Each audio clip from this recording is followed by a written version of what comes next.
Mary Poppins is, of course, one of the most popular Disney movies ever. But while it may be easy to watch, it was apparently very, very hard to make. And now, for the first time, the backstory of this classic is being told in the form of a brand new movie from our parent company, starring the Oscar winners Tom Hanks and Emma Thompson. ABC's Nick Watt got to speak to both of them and a surprise guest. Mary Poppins is the most award-winning Disney movie of all time. It's her. And it was shot 50 years ago. Can you believe it? You may come in one at a time. Thank you. Starring Julie Andrews, who'd never acted in a movie before. And 50 years later, she's back on the very soundstage where it all began. It turned out quite well. I'd say so. I'd say so. And Miss Andrews, that big smile, darling.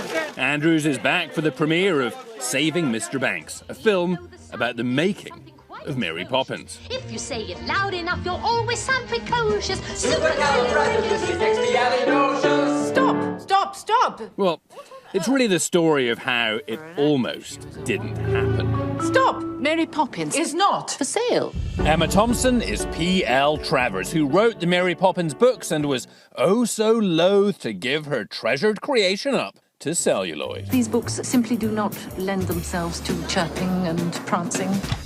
No, certainly not a musical. Tom Hanks is Walt Disney, the first time he's ever been portrayed on film. You know, Nick, it all started with a mouse.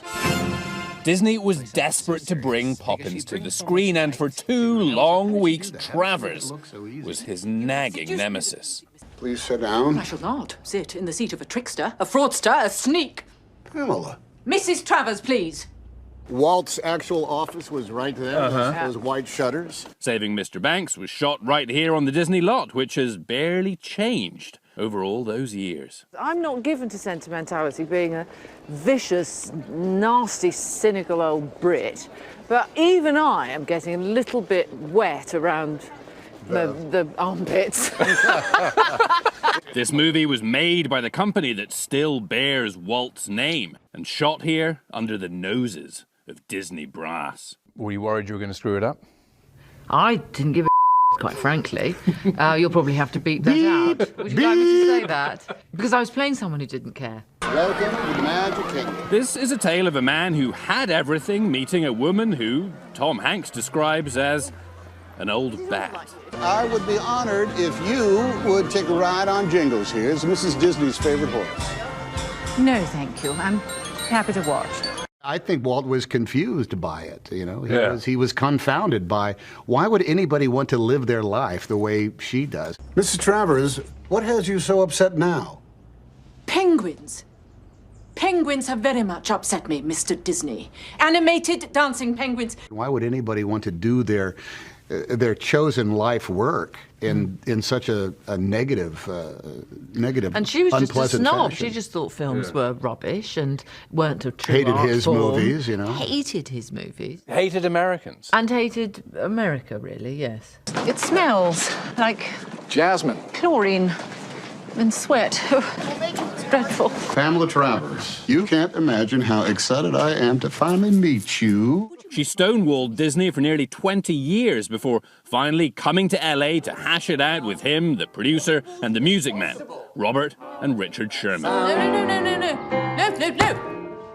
Responsible is not a word. We made it up. Well, unmake it up.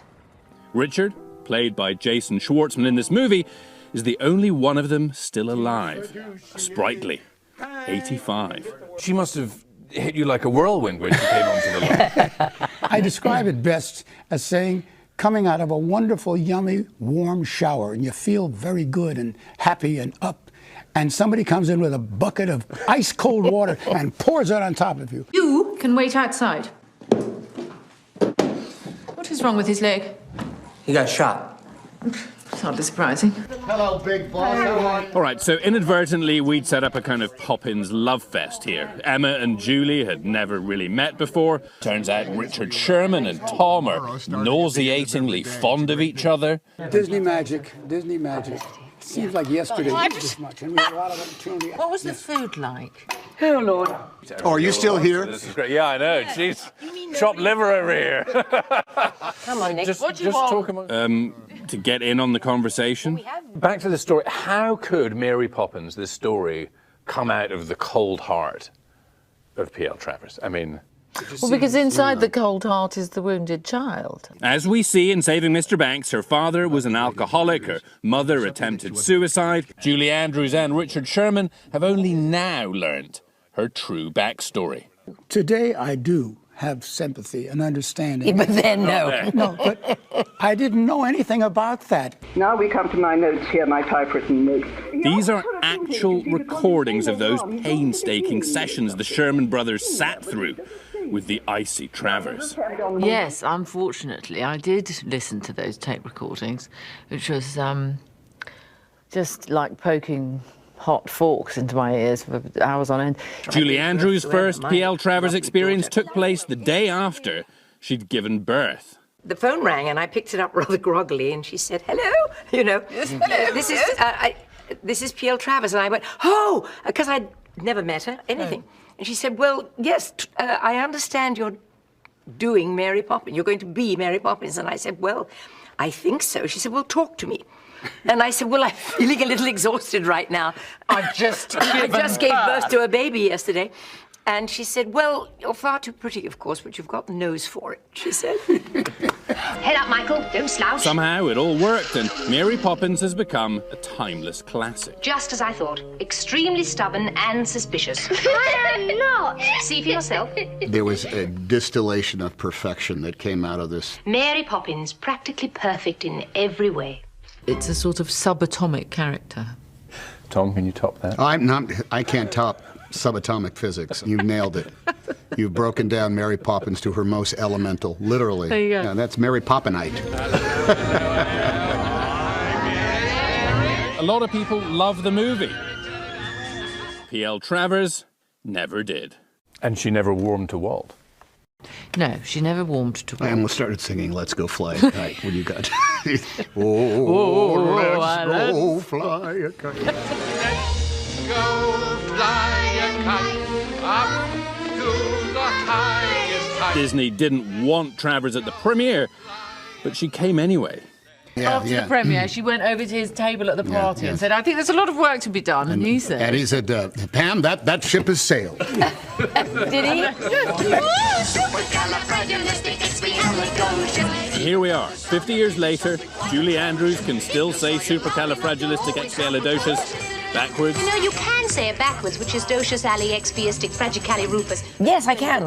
Docious expiastic fragicalirupus. Pour a spoonful of sugar, have some medicine, go down. We're talking about Saving Mr. Banks, a movie about Mary Poppins. And we're still singing those songs. Go down, medicine, go down, just a spoonful. I'm Nick Watt for Nightline in Los Angeles. There you go. Our thanks to Nick Watt, as well as Tom, Emma, and Julie. And by the way, Saving Mr. Banks opens in theaters nationwide on December 20th.